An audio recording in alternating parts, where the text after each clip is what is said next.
How many of you have had the demoralizing experience of being labeled a troublemaker as soon as you question or raise an objection to a policy, regulation, proposal, or teaching method? Quite a few of you, I see. Okay. Well, being seen as uncooperative is a no-no, as you've probably figured out. Sometimes you may even wind up in an out-and-out confrontation when all you meant to do was inject a different viewpoint. Unfortunately, most laypersons, and sometimes even legislators, don't realize they're dealing with well-trained provocateurs the minute they set foot in a room with folks who are chairing a meeting. These chairpersons may pretend to be just facilitators and moderators of a discussion, but they're not. To have your view heard and taken seriously, you must know first how to recognize psychological manipulation and work around it. You need to take the debate away from your adversary and argue the question on your terms, not on your opponent's terms. To do this requires that you master certain principles of argument and be able to apply them in a group setting and under pressure. For reasons you'll understand shortly, it's easier to control a group than a single individual. Now, that may seem strange, but it's actually the reason behind attempts to collectivize people, suppress their individuality, as per Michael Shaw's comment earlier on. Unethical facilitators, like the ones with an ulterior motive, will try to maneuver you first into a group setting, and that's your first giveaway that you're dealing with a pro.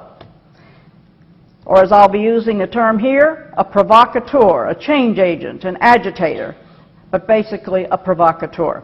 The group is used by this provocateur to help combat any potential adversary by isolating you, ridiculing you, ostracizing you, and finally overwhelming you.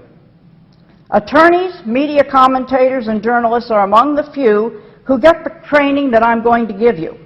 Most of us are caught up in the idea that there's always strength in numbers and that that's the best way to get through to an adversary via a one-on-one discussion.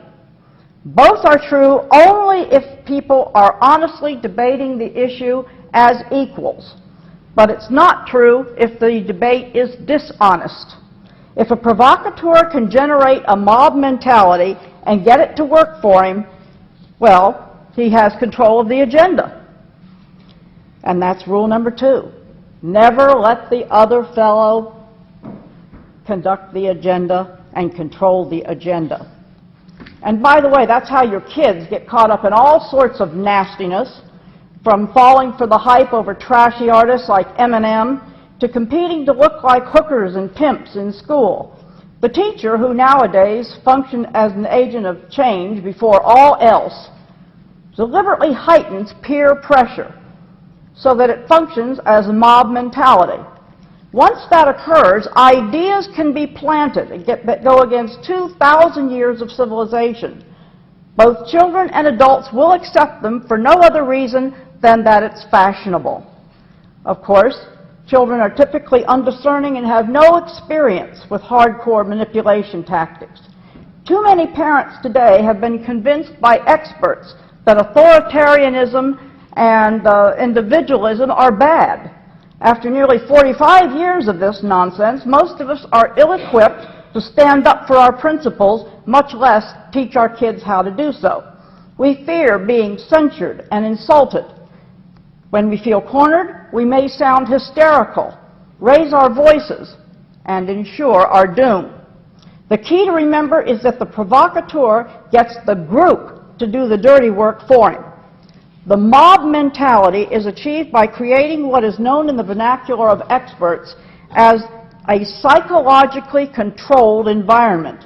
You will want to disrupt, or better yet, preempt the establishment of a psychologically controlled environment. Failing that, you will need to understand the strategies and techniques that a provocateur uses to assure the outcome he or she wants, so that you can counter these techniques as you go and get others in the group to help you, whether they understand what you're doing or not. In other words, you have to beat the provocateur at his or her own game. So, the first principles you need to be clear about to mount an effective campaign that will neutralize the provocateurs' consensus-building strategies are: it's easier to control a group than to control a single individual. Never let the other fellow control the debate or agenda, and watch out for the psychologically controlled environment. These are the core principles of controlling a discussion. The rest of the principles we will take up may appear at first glance to apply only to physical wars, but they're key to any kind of battle, including psychological warfare. Let's examine some of the strategic principles from an ancient Chinese text, The Art of War, thought to have been written about 476 BC. This little book has received renewed attention since 9/11, but few recognize it as the principles of psych war. An army cannot be run according to the rules of etiquette. Those skilled in war subdue the enemy without battle. Deception and surprise are two key principles of battle.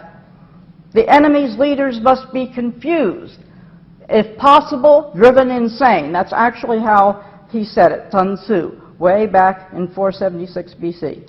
From just these four principles, you can see that demoralization of the enemy was a high priority even back then. Our opponents today have used these four strategies against the populace with tremendous success. The first task, then, of professional agitation is to create the psychologically controlled environment.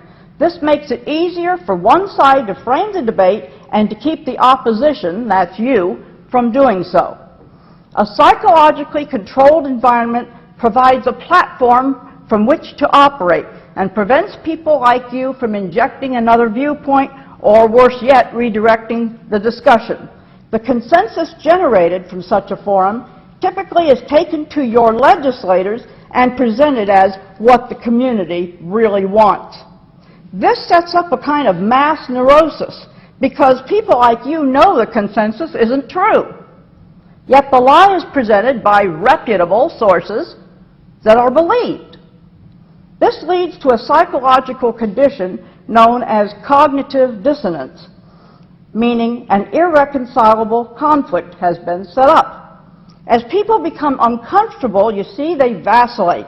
They lose their frame of reference, become alienated. An alienated electorate, particularly if it's the backbone of a community, helps the provocateur because it effectively gets the primary resistance out of the way. Another take on this game, if you will, has been for the provocateur to whip dissenters into a teeth-clenching frenzy of anger until they become so outraged, enraged, and frustrated that they start lashing out in all directions, unfocused, and in disarray. Understand that the counterculture activists, the folks we're dealing with, are not interested in any exchange of ideas. They aren't writing well-considered philosophical discourses to each other like the Founding Fathers did. They want to drive the opposition insane.